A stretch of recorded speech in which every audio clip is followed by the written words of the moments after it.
కాంగ్రెస్ ప్రభుత్వం వచ్చినాక పరిస్థితి ఎట్లా మారిపోయింది అంటే పేదల మీదనే జులుం చేయడం, గరీబోళ్ళు ఎక్కడుంటే అక్కడ నువ్వు వస్తే మా పార్టీలోకి రా, లేకపోతే నీ అంతు చూస్తామనే విధంగా వాళ్ళ అరాచకం పూర్తి స్థాయిలో విశృంఖలంగా విజృంభించి ఎక్కడికక్కడ మరి అధికారాన్ని అడ్డం పెట్టుకుని అధికారం మత్తులో ఇవాళ కాంగ్రెస్ నాయకులు, ఇక్కడ ఉండే కార్పొరేటర్లు, ఇక్కడ ఉండే కాంగ్రెస్ చోటామోటా నాయకులు అందరు కూడా రేవంత్ రెడ్డి బాటలోనే ప్రయాణం చేస్తా ఉన్నారు. ఇవాళ హైడ్రా అనే ఒక దందా మోపు చేసినారు హైదరాబాద్ లో. ఏంది హైడ్రా? హైడ్రా అంటే రేవంత్ రెడ్డి రెడ్డికుంటలో ఇల్లు కట్టుకుంటే కులగొట్టది.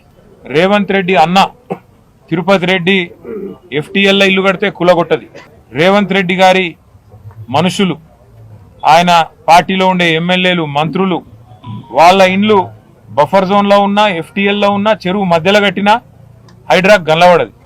కానీ అదే గరీబోడు కుటుంబం సైజు పెరిగి ఒక ఫ్లోర్ ఎక్కువ వేసుకున్నా లేదా కొద్దిగా ముంగటికి వచ్చినా ఇవాళ చిన్న చిన్న గల్లీలల్లో ఎక్కడైతే కనీసం ఒక ఆటో కూడా చక్కగా రాదో ఆ గల్లీలలోకి వచ్చి ఆ గల్లీలల్లో ఇలా గరీబోళ్ళ మీద ప్రతాపం చూపెట్టి విచ్చలవిడిగా ఎక్కడికక్కడ హరాస్మెంట్ చేస్తా ఉన్నది ఈ ప్రభుత్వం. ముఖ్యంగా అటు GHMCని ఇటు హైడ్రాని అడ్డం పెట్టుకొని ఇలా రేవంత్ రెడ్డి నుంచి మొదలు పెడితే కింద ఉండే చోటా మోటా చిన్న చిత్కా లీడర్ల దాకా హైడ్రా అంటేనే ఒక బ్లాక్మెయిల్ దందాలాగా మారిపోయింది. అట్లా ఈ రోజు ఇక్కడ సర్దార్ మృతికి కూడా కారణం కేవలం కాంగ్రెస్ ప్రభుత్వం యొక్క హరాస్మెంట్, వీళ్ళ యొక్క దుర్మార్గ విధానాలు తప్ప ఇంకోటి కానే కాదు.